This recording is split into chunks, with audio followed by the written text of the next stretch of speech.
মনিজান আর রহম আলীর 10 মিনিটের গল্প শুরু। বন্ধুরা, আজ আমি আপনাদের শোনাব এক দুঃখভরা ভালোবাসার গল্প।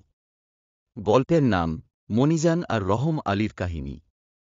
মন দিয়ে শুনবেন।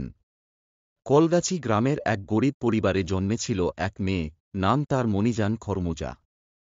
ছোট থেকেই সে ছিল খুব সুন্দর, হাসিখুশি আর সবাইকে ভালোবাসত।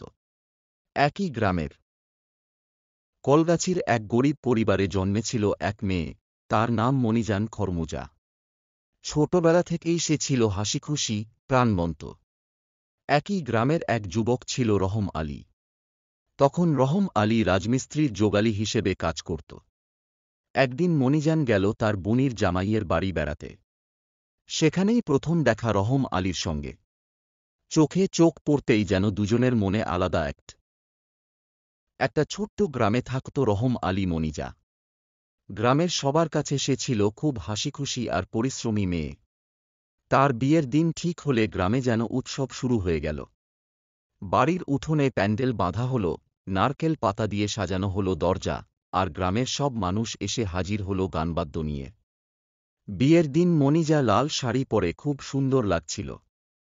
রহম আলী, যে ছিল গ্রামের পাশের গ্রামের পরিশ্রমী যুবক, মনিজাকে দে। মনিজা রহম আলীর গোপন স্বপ্ন।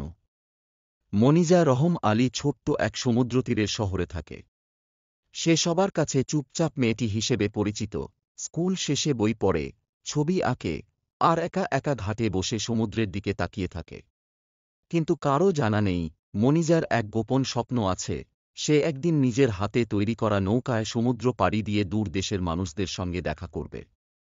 একদিন ভোরে, যখন শহরের সবাই ঘুমিয়ে, মনিজা ঘাটে গিয়ে দেখে একটা ছোট্ট